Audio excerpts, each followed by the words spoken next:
ये ना एक बार दो फ्रेंड्स होते हैं और दोनों कहते हैं कि हम इंग्लिश की प्रेपरेशन कर रहे हैं, राइट? तो फिर उसके बाद हम कंपटीशन रखेंगे किसी थर्ड पर्सन के सामने। तो इंग्लिश की प्रेपरेशन एक स्टूडेंट बहुत अच्छे से कर लेता है, वो ईडियम्स और फ्रेजेस भी कर लेता है, और दूसरा स्टूडेंट यही एक चैप्टर छोड़ जाता है।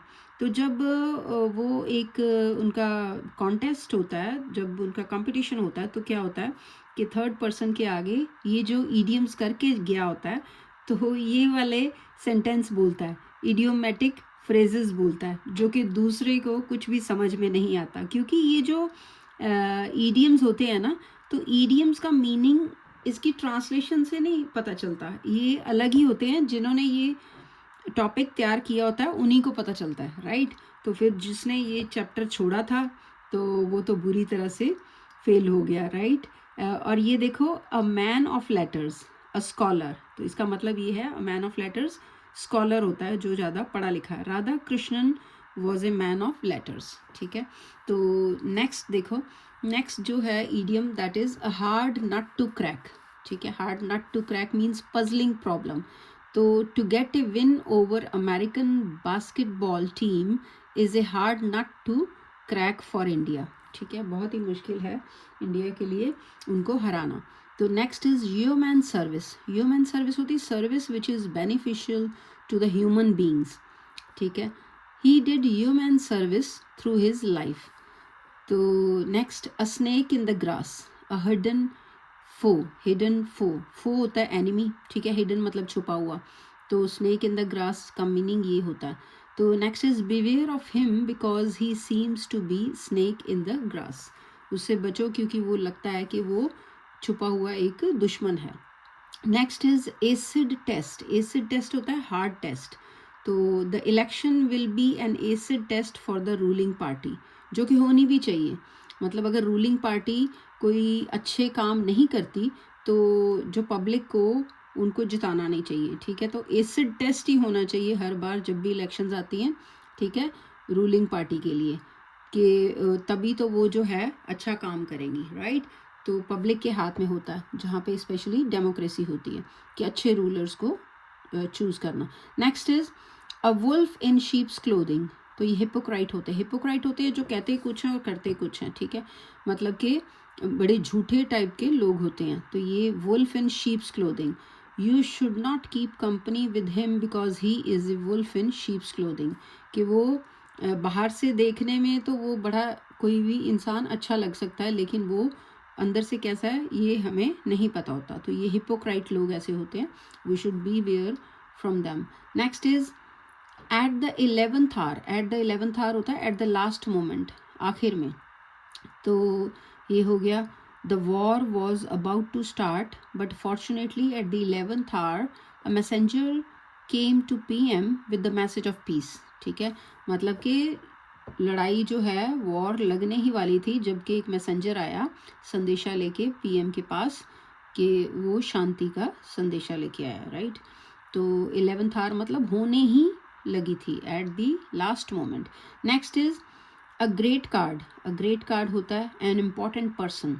Mister Sood is a great card in the ministry of finance, ठीक है?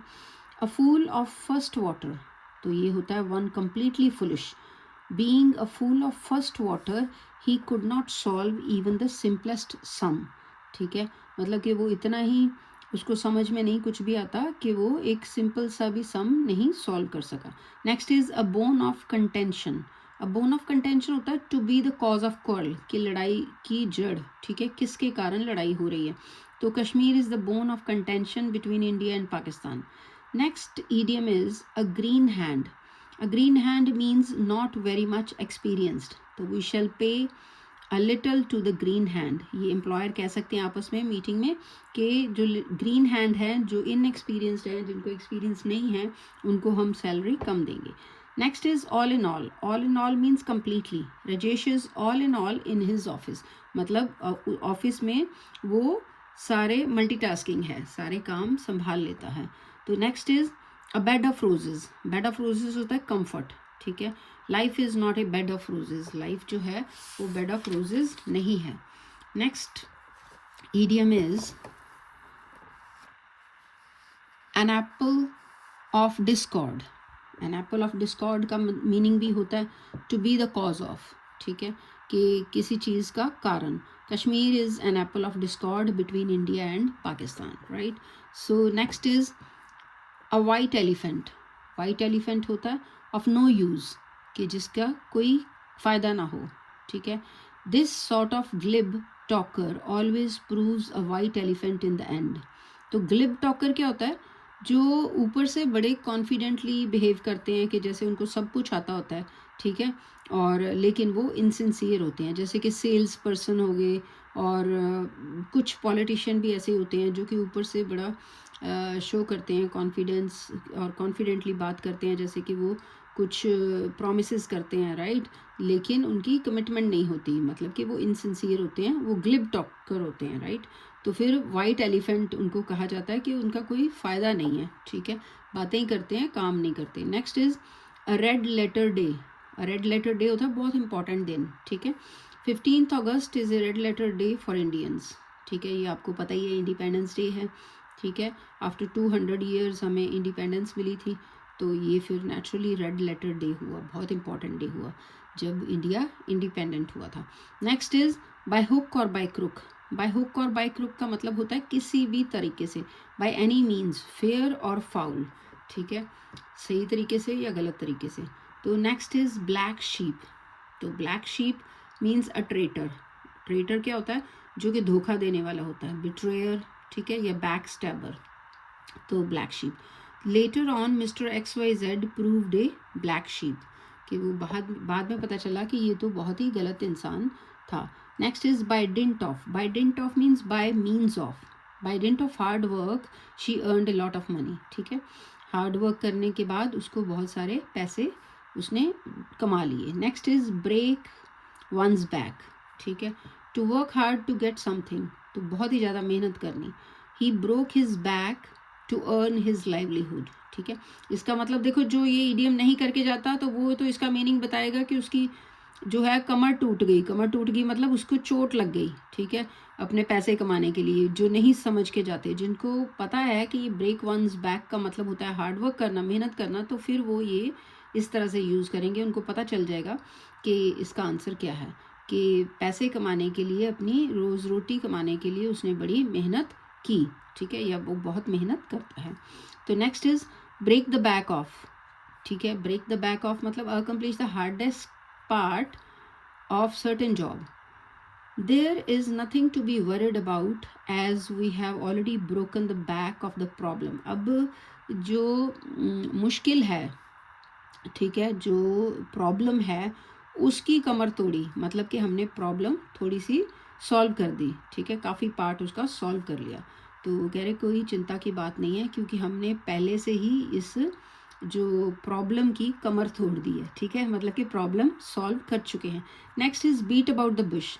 बीट अबाउट द बुश होता है इधर उधर की बातें बोलना, ठीक है, प्रॉपर टॉपिक पे ना कोई बात करनी, जैसे कि to go on talking on some worthless topic, कि जो असल बात करनी है उसके ऊपर बात नहीं करेंगे, लेकिन इधर उधर की बातें करेंगे। तो वर्थलेस टॉपिक पे, वर्थलेस मतलब जो किसी काम के टॉपिक नहीं है, ठीक है, उन पे बातें करेंगे। तो beat about the bush. Stop this beating about the bush, come to main task, कि मेन बात पे आओ, मेन काम करो और इधर उधर की बातें मत करो, ठीक है। कई बार ऐसे होता है कि स्टूडेंट्स लर्न करके नहीं आते क्वेश्चन आंसर्स, तो उनको कोई क्वेश्चन पूछो ना तो वो बीट अबाउट द बुश करते हैं, कि ये वो, मतलब कि इधर उधर की बातें करनी शुरू कर देते हैं, कि कोई वो प्रॉपर जो आंसर होता है वो नहीं देते, क्योंकि वो पढ़ के नहीं आए होते, ठीक है। तो नेक्स्ट है beyond one's mean. Beyond one's mean मतलब बियॉन्ड वंस बजट, कि देखो पैसे कम होने, खर्चा ज़्यादा होना। तो he is living beyond his means, therefore he is sure to get ruined, ठीक है। तो ये वो कह रहे हैं कि अगर अपने जितने पैसे हैं उनसे ज़्यादा अगर खर्चा करोगे, बजट बना के नहीं चलोगे, उससे ज़्यादा खर्चा कर दोगे, तो वो लोग बर्बाद हो सकते हैं, ठीक है। कुछ लोगों को आजकल के ऐसे भी आदत होती है कि लोन ले लेके भी वो काम करते हैं, तो which is very bad thing, ठीक है। तो ये हमेशा ही अपने बजट के अकॉर्डिंगली चलना चाहिए। बियॉन्ड वंस मीन्स नहीं काम करना चाहिए, ठीक है, नहीं खर्चा करना चाहिए। कट लूज मतलब कीप अवे, दूर रहो, तो India should cut loose from the bad politics, कि बैड पॉलिटिक्स इंडिया में नहीं होनी चाहिए, ठीक है। तो next is chips of the same block, इसका मतलब हैविंग द सेम टेस्ट। जो कई बार फ्रेंड्स होते हैं ना, तो वो फ्रेंड्स जो अपने और जो फ्रेंड्स उनके अंदर शामिल होते हैं उनके ग्रुप के अंदर, वो क्या होते हैं, they all are chips of the same block, they are the chips of the same block, जिनकी फ्रेंडशिप आपस में होती है क्योंकि वो सेम टेस्ट वाले होते हैं। आपने देखा होगा जो इंटेलिजेंट होते हैं उनके फ्रेंड्स इंटेलिजेंट होते हैं, ठीक है। जो टॉकेटिव होते हैं, बैक बेंचर होते हैं, तो उनके जो अटेंटिव नहीं रहते क्लास में, तो उनकी कंपनी उन्हीं के जैसे के फ्रेंड्स के साथ होती है। तो ये होता है चिप्स ऑफ सेम ब्लॉक, ठीक है। Next is cut throat competition. Cut throat competition होता है बहुत ज़्यादा कंपटीशन, स्टिफ कंपटीशन। तो there is a cut throat competition among the publishers in the market. तो cut throat competition entrance exam में भी होता है, ठीक है, आपको पता ही है, right. Next is come what may. Come what may मतलब जो भी होगा, नो मैटर व्हाट हैपन्स, ठीक है, कुछ भी हो जाए, I will do it come what may. तो वो जो स्टूडेंट्स हैं कि उन्होंने अपना वो बनाया होता है, गोल बनाया होता है, ठीक है, यूपीएससी क्लियर करने का, तो फिर वो ये बोल सकते हैं I will clear UPSC this year come what may, जो भी होगा मैं ये हर हाल में क्लियर करूँगा, ठीक है। Next is drop someone a line. Drop someone a line मतलब सेंड ए लेटर, ठीक है। पहले ज़माने में तो लेटर ही लिखते थे ना, कि कुछ एक दूसरे की जो वेल बीइंग के लिए। तो आजकल तो चलो टेक्स्ट भी भेज देते हैं, राइट, सोशल मीडिया पे, या फिर कॉल कर देते हैं या व्हाट्सएप पे भेज देते हैं। लेकिन पहले क्या होता था, ये ड्रॉप समवन अ लाइन का मीनिंग जो है, ईडियम, ये इसका मतलब है कि please drop me a line of your well being, कि मुझे लेटर लिख देना, ठीक है। Next is dull the edge of. Dull the edge of मतलब reduce the intensity of. Take this pill and it will dull the edge of pain, मतलब कि पिल किसे कहते हैं, मेडिसिन, टैबलेट। तो ये टैबलेट खा लो तो ये आपकी पेन को कम कर देगी, ठीक है। इंटेंसिटी मतलब जितनी तेज़ी से ये पेन हो रही है उसको कम कर देगी। Next is from hand to mouth.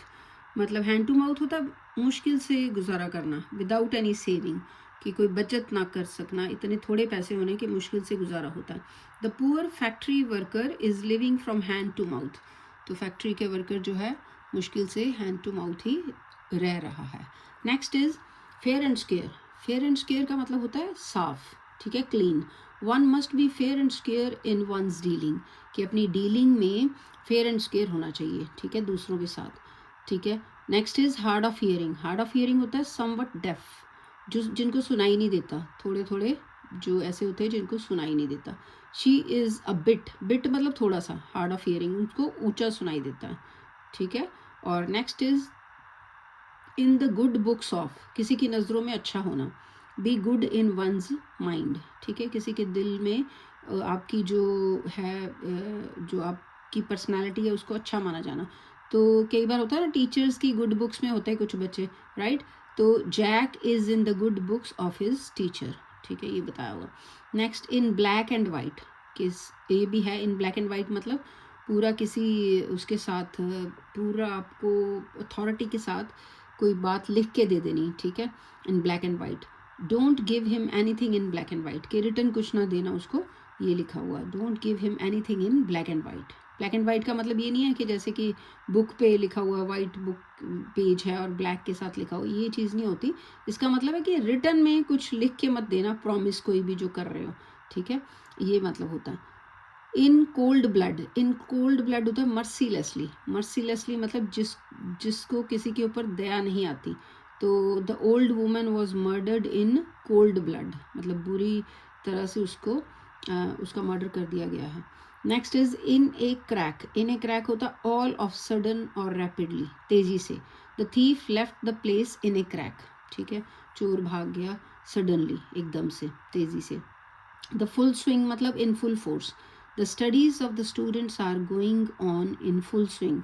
देखो फुल स्विंग में जो स्टडीज़ है ना स्टूडेंट्स की, एग्ज़ाम्स में चलती हैं, जो कि ऐसा नहीं होना चाहिए, बल्कि slow and steady wins a race. सारा साल थोड़ा थोड़ा उनको साथ साथ ही जो स्टूडेंट्स स्कूल में जो भी चैप्टर कवर होते हैं वो साथ साथ उनको लर्निंग वर्क करना चाहिए। तो लेकिन यहाँ पे क्या लिखा हुआ, the studies of the students are going on in full swing. तो ये फुल स्विंग में तो लिखा हुआ है कि आजकल स्टडी चल रही है, तो ज़्यादातर ये मैं वैसे ही आपको बता रही हूँ, ज़्यादातर एग्जामिनेशन में फुल स्विंग में चलती है स्टूडेंट्स की स्टडीज़, राइट, जो कि सारा साल चले तो बेटर है, फिर बर्डन भी नहीं इतना होता। In the twinkling of the eye, in the twinkling of eye मतलब क्विकली, बड़ी तेज़ी से। The monkeys ate up grams in the twinkling of eye, grams होते चने, ठीक है, तो मंकीज़ ने चने खा लिए फटाफट, मतलब कि बड़ी quickly.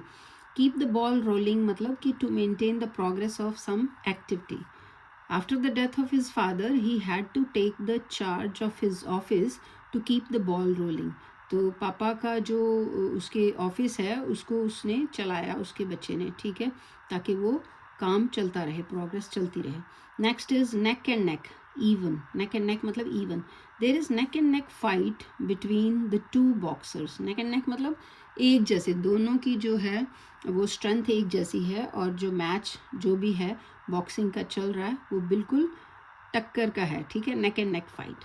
Next is one in a blue moon, once in a blue moon, once in a blue moon होता है कभी कभी, सेल्डम, ठीक है। She visits her brother once in a blue moon, कभी कभी अपने ब्रदर को मिलने जाती है।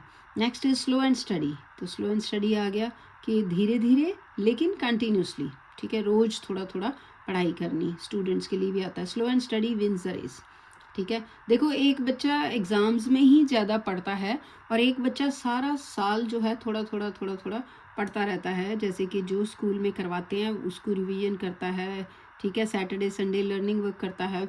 तो वो बच्चा जो है जो स्लो एंड स्टडी चलता है वो फार बेटर, उसकी जो एग्ज़ामिनेशन में मार्क्स होते हैं, रिपोर्ट कार्ड होता है, बेटर होता है देन वो वाले बच्चे जो कि सिर्फ एग्ज़ाम्स में पढ़ते हैं। Next is to cut a story sorry figure,